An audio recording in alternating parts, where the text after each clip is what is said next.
Why won't you help me? Isn't it obvious? A smile escapes me at the sound of my husband's trembling voice. Seeing the shock on his face, I press further. Ever heard of the phrase, you reap what you sow? I want to share the story of how I, a pregnant woman, cornered my inept husband, and how it became the most satisfying moment of my life. My name is Linda. I'm a 26-year-old remote worker. Reluctantly, I agreed to live with my mother-in-law after being persuaded by my husband, Michael, who said there was a spare room at his parents' house and we could save money. Currently, the three of us live together. Initially, my mother-in-law, Jessica, seemed kind. Or so it appeared. In truth, she probably never was. Perhaps because I work from home, she seems to regard it as inferior to a job outside the house. You have it easy staying at home, so all household chores are your responsibility. Don't even think about slacking off, she said, imposing her rules and making snide remarks if everything wasn't done just so. Being competitive, I hated being belittled with, can't you even do this much, and did the chores begrudgingly, always having been more efficient than most. It took me just 3 months to anticipate her complaints and retort with, I've already taken care of that, much to her displeasure. She redirected her tactics to interfere with my work. Knocking during work hours, she'd say things like, you missed a spot on the stove, or, I want to eat pork for dinner, so please go buy some pork. Over trivial matters. When I wear headphones and decide to ignore her, the knocks turn into pounding, as if she's hitting the door. Continuing to ignore her would lead her to barge in. When confronted by an irate her asking why I wasn't responding, calmly replying, I didn't hear you, or can it wait?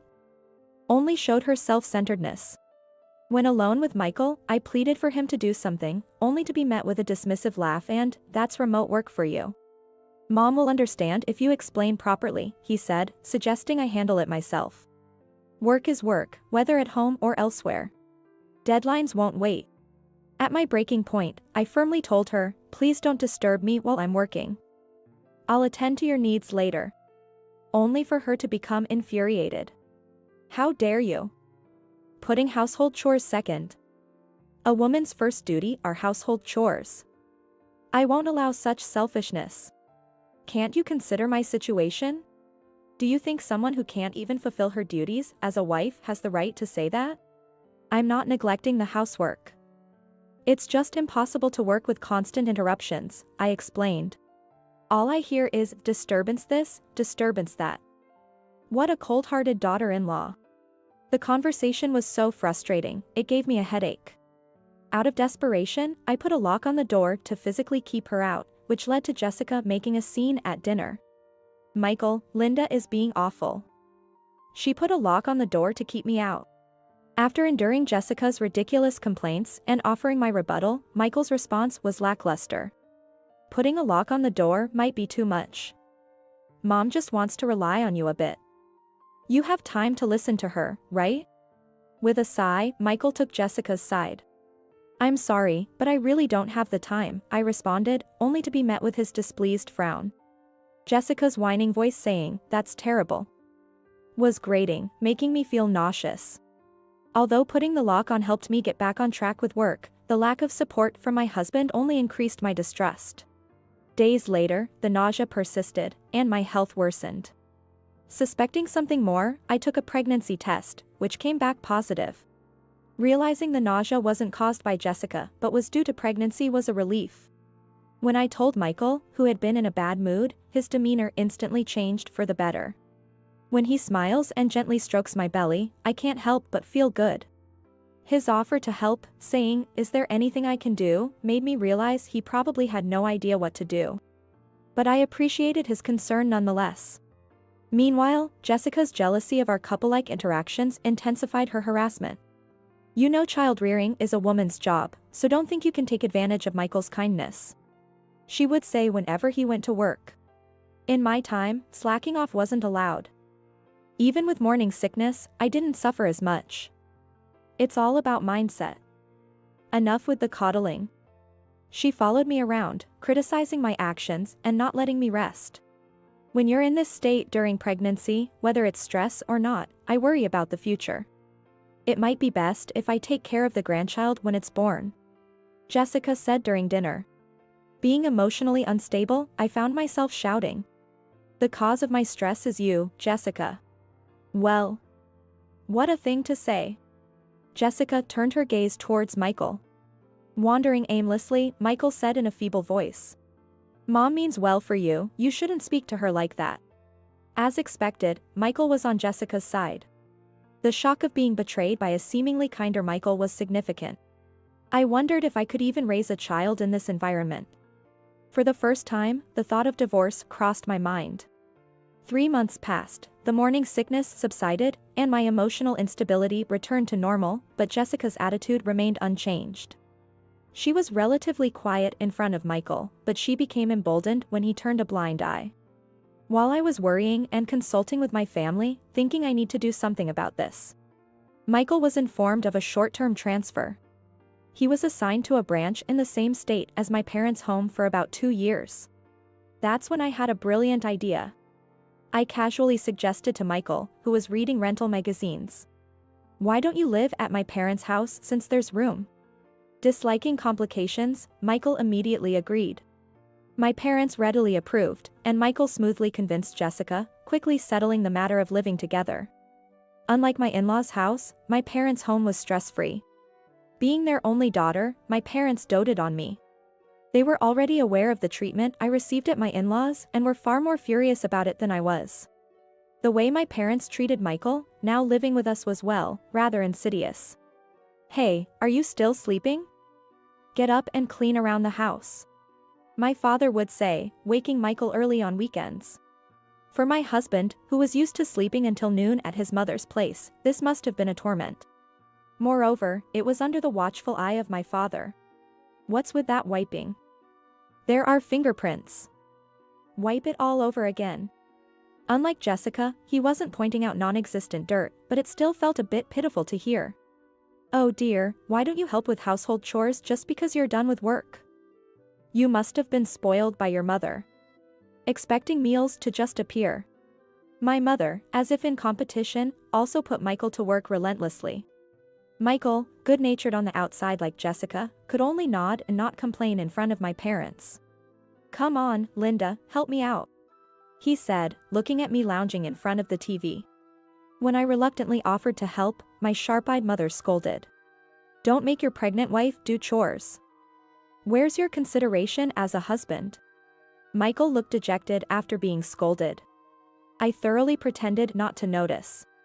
Complaints about a misplaced bath cover, being reprimanded for only being able to work, and a restful weekend became a distant dream. One day, when Michael's sighs at home became more frequent. I've been patient, but this is too much. I'm doing my best here. Finally, at the dinner table, Michael voiced his feelings. But that's just your opinion, said my father. Father is saying this for your sake, Michael. But that way of speaking isn't right, is it? I interjected, backing my father up. Stunned, Michael's lips trembled. Why won't you help me? Of course not, I say, laughing. What? How can you be so cold when your husband is being bullied? You know the saying, you reap what you sow? I asked.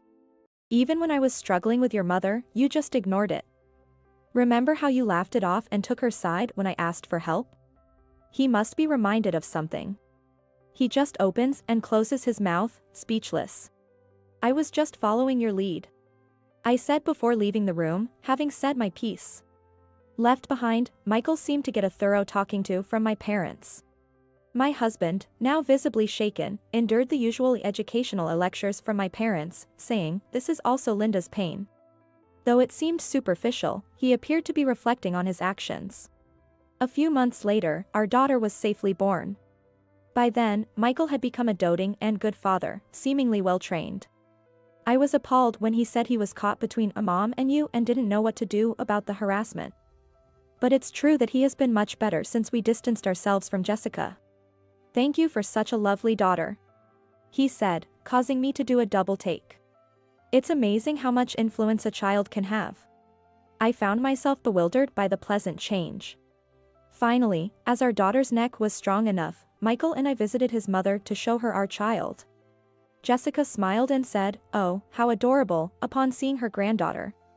Expecting her to immediately ask to hold the baby, I was surprised when we were instead invited to the living room. "I'll make some tea."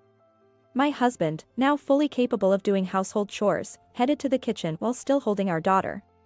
Laughing, I said, "Michael just can't bear to be apart from his daughter," which drastically changed Jessica's expression. "What's so funny? Making your husband do such disgraceful things." "Excuse me?" "He is pathetic. Getting all excited just because a daughter was born. He wanted to keep the baby's gender a surprise until birth. But I should have insisted on testing. A girl, what a disappointment." Jessica's expression was one of utter disdain. Testing. What would she have done if she knew it was a girl from the beginning? I was speechless with horror. "You really are a useless wife. Don't expect me to dote on a daughter. I won't bother with her." Just as Jessica said that inside, the living room door opened. "Mom, I can't forgive what you just said," Michael stated firmly, causing her to go pale. "Michael, I didn't mean. I treasure my daughter. I've realized how inadequate I've been. Linda is too good for me. Please apologize to her." "I won't. I'm not in the wrong. It's this insolent wife of yours." "Fine. The moment you said we should have tested, I thought you were out of your mind. Come on, Linda, let's go home." Michael reached out to me. "No, Michael, please." Jessica's demeanor was that of a woman being abandoned. I stood up, taking my husband's hand. "Just so you know, I won't let my family live with you anymore. I'm terrified of what you might do." Michael quietly declared our estrangement. My parents, having overheard everything, were surprised by Michael's stance.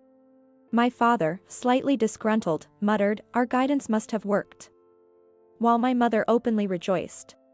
While Michael has indeed changed, I'm not fully ready to trust him yet, and forgiveness won't come easily. But part of me is glad he stood up to Jessica so firmly.